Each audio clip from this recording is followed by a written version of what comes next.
Hallo almal, baie welkom by die groot ontbyt. Is jy reg om koppe te laat draai? In vandag se video wys ek vir julle hoe om 'n kopband te stileer en daardie blou oogskadu te laat pop.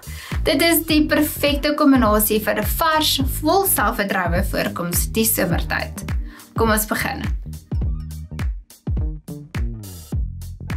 Ek het alreeds my onderlaag, wenkbroue en bronzer aan en gaan begin om 'n blosser aan te wend net bo my bronzer.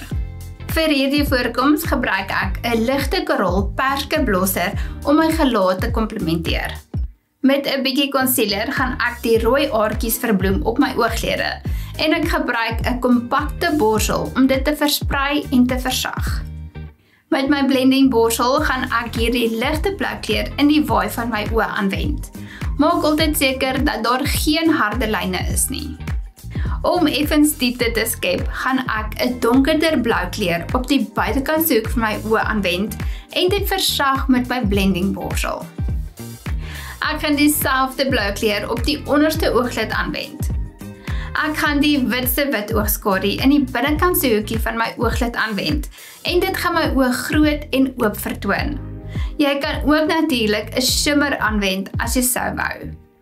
Ons is nou klaar met die oogskadu en ek gaan nie 'n oogomlyner gebruik nie want ek soek 'n sagte oogvorm.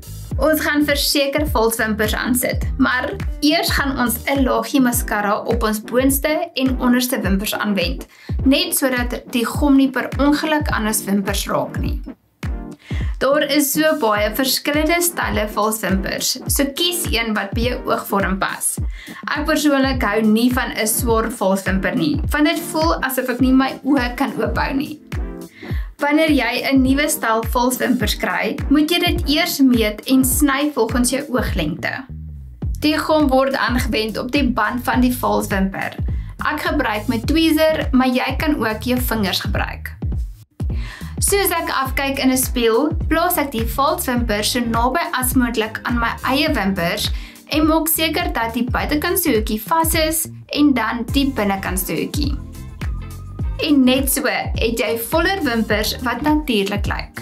Vir my lipkleur gaan ek 'n ligte koraalkleur aanwend om die blou oogskadu te komplementeer. Uiteindelik, kom ons sit die kopband aan. Jy gaan 2 bobbiepins nodig hê.